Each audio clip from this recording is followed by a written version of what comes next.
Hey everyone, are you like me and don't have a lot of money to buy all the new latest and greatest games? Or maybe you're just new to the PS4 family and you want to buy some games to fill up your library? Stick around and I'll show you the best games that are underneath $20 in this video. Scar TV. Scar TV here, helping you game smart. In this video, we're going to be breaking down the best games I think are worth the $20. There's probably about 11 items on the list. Some of them are similar to one another, but if you're new to the channel and like videos like this, I post videos like this 3 times a week, Monday, Wednesdays, and Fridays. So hit that subscribe button and let's move on to what games I think are worthy of buying for underneath $20 on the PS4. Alright, first game up on the list is going to be No Man's Sky. Yes, I know No Man's Sky came out like 2 years ago, originally on the PS4 and PC, but it received a lot of like bad press, bad news, because it was like this game that was promised to be all these great things, and for $60 it really wasn't worth the price point. But as of recently, they came out over the last summer in July, they came out with an update where they pretty much added multiplayer up to 4 players, and they kind of made it more friendly. There was more things to do, more things to grind. So for $20, I would say No Man's Sky is a no-brainer on a pickup, and I would recommend this. And you could spend hours upon hours, and I definitely think it's worth the $20. Next game up is going to be Dark Souls 3. Dark Souls 3 is one of those slow-paced kind of hard games where you pretty much do the same thing over and over again, in the sense that it's really hard. A lot of the stuff that you get, it gets difficult, and there's like a rampant of difficulty, so you have to kind of like move slowly, play smart, because if you mess up like on patterns on attacking enemies, you can pretty much die and have to reset all over again, recollect all your souls, and re-level up. And I would recommend, if you're like someone who's looking for a challenge, something that's not gonna be beaten in like a sit-in, unless you're already really good at these type of games, I'd recommend Dark Souls 3 to be that game that kind of itches that like hard game itch.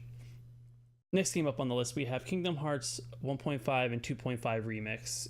Yes, it's a whole lot of words and a whole lot of 1 points and 2 points and all that stuff, but Kingdom Hearts is one of those games that mixture of Final Fantasy and Disney, and me personally, I really enjoyed these as growing up as a kid. I can't wait for the new one to come out in January as well. So if if you never really played these games or haven't played them forever, this is a great combo. For $20, you get Kingdom Hearts 1, Kingdom Hearts 2, and all those like handheld games that they came out in the meantime. So for $20, getting like 6 games, and I think like 2 games that are cutscenes, I would say it's an overall like good investment, especially if you're really looking forward to the 3rd one coming out in January. Next one on the list is kind of similar to the previous one. This one's a 2.8 final chapter prelogue to Kingdom Hearts.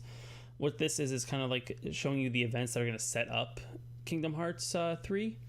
It's kind of like a breakdown of more story, more confusing story, of course, because that's Kingdom Hearts in a nutshell. But it's another step towards the Kingdom Hearts 3, and yes, Kingdom Hearts 3 is real. It's happening. So in January, we'll all be able to play it. Next one on our list is Rise of the Tomb Raider. It's another one of those Tomb Raider games. One just recently came out. I haven't played it, but this one's the second one that came out, and this is like the one that comes with all the digital stuff for PlayStation. It's the 20th anniversary edition. Tomb Raider is one of those games where it's like it's like an adventure style game, kind of makes you feel like you're playing Indiana Jones as, progressing through this story, trying to figure out what's going on, raiding tombs, and doing various things in like an Indiana Jones way. I'd recommend this game if you're into the Indiana Jones vibe when it comes to playing adventure games. All right, next games coming up on the list are going to be all PlayStation exclusive games. The games previously listed on this list were all like third-party games. This one is the first of all of them, and I feel like this is definitely a recommend. It's Horizon Zero Dawn, and this is the complete edition. It comes with all the DLC. Horizon Zero Dawn was a great game. It's an open world game where you're like in this like future where technology is broken down, but there's like dinosaurs made out of technology, and you're kind of like almost like primitives again. Like you don't like technology because it's like you don't understand it, and it's like very interesting open world where you can kind of like hunt these dinosaurs, and there's like a whole overlying story, and the game looks amazing. So if you're looking for like one of the games that kind of set the bar for what games can look like on a console, I would recommend Horizon Zero Dawn, especially if you're also into those very wide open worlds where you can kind of like progress through the game and kind of like make your way towards the end of the story by doing these side missions and doing various things. And for $20, I would say this is a steal for a game like this. So the next one on our list is a little bit more kid friendly. It's Ratchet and Clank. It's actually the first Ratchet and Clank game in the whole series. It's a remake, not a remaster, because pretty much what they did is they took like the old Ratchet and Clank game, up-res the graphics, and pretty much overhauled the whole game in general.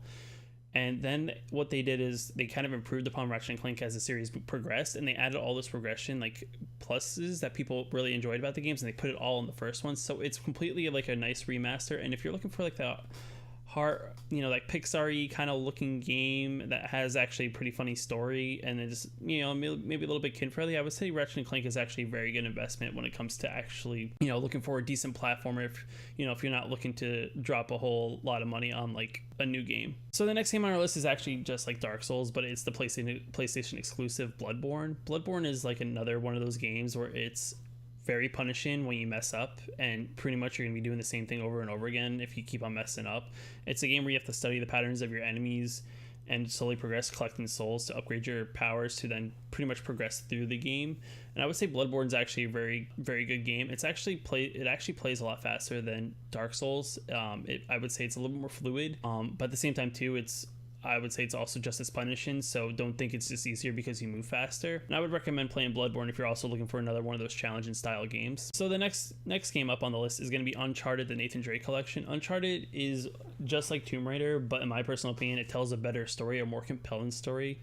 It introduces a whole bunch of characters that you can really care about in the game. And this game kind of sets up what the fourth one is about. And for $20, I think it's all the other games prior to the fourth one. And I would say that's actually a very good game because Naughty Dog, as a company who writes the Uncharted games, is a very good company, and their storytelling is very, very good. And I really enjoyed these games. I would actually say the third one is my favorite. I mean, if you like the second one, let me know down in the comments below. But I would say the third one overall is better than the second one. But I know there's people out there who say the second one's a lot better. And I would say for $20, I would recommend playing these games because these games are kind of like Nathan Drake is kind of like one of those figures that is the face of PlayStation when you think of PlayStation. And I would say if you never played one of these games, I would say definitely take a look, and I would say start here before you actually jump into the fourth one. Which brings me to the next game on my list, which is actually the Uncharted 4. And this is actually the conclusion to the Nathan Drake story of Uncharted.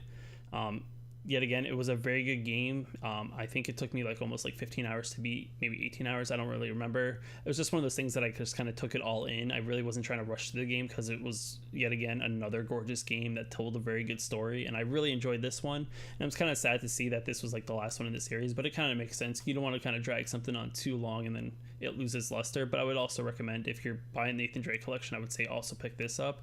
It's also a very good game to complete the collection of the Uncharted games. And the last one on the list, I'm sure you've heard of this one like a bajillion times, but The Last of Us Remastered.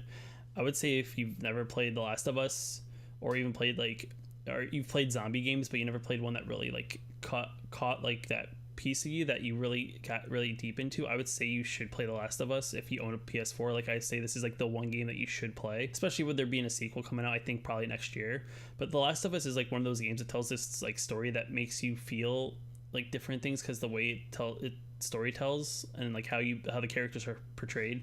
It's that journey between this guy who suffered incredible loss, and then this girl who really doesn't understand her purpose, but there's various things that truly you don't understand, that you really don't understand off at the beginning. I really don't want to delve into details because I don't, I understand the game's been out for a while, but if you haven't played it before, I don't want to spoil anything before I really tell you about it. But for $20 to play one of the games that made the PS3 one of the greatest games on the PS3 that got remastered to the PS4, I would say this is definitely a recommended game that you should definitely pick up for $20. I mean, that is a steal personally. And that concludes our list of the games I think that you should pick up on the PS4, especially if you're on a budget. These are 10 great games, 11 great games, whatever you want to call it. I would say 2 of them are pretty much the same game, but the one's just the standalone 4th game. But I would say this is a list of the greatest, some of the greatest games on the console that you can get for a very cheap price. Also, just another note that some of these games I kind of pulled from the PlayStation Network, and some of these games I pulled off of GameStop. I made sure that these games weren't on some price drop or anything like that, that these games are marked at $19.99. It wasn't they just lowered them for a sale or anything. So some of these games you can download digitally like right now after watching this video, and some of these games you actually physically have to go out and go to GameStop, because I think on GameStop I think a few of them were actually still like $30. But overall, I enjoyed. I hope you enjoyed this list of games I think you should buy, especially with them being $20. Let me know down in the comments below if you plan to pick up any of these games. Let me know down in the comments below also if you already own any of these games, and let me know which one's your favorite. You know, I'd like to know, like I said, if I had to choose a favorite out of all these, I would probably say it's probably the Uncharted games. I really enjoy those. Yes, the Last of Us is really good as well, but you know, let me know what you think. If you like these videos, you want to see other videos like this, you know, hit that subscribe button. I post videos like this, like I said, 3 days a week, and I will catch you in the next video. Scar TV, logging out.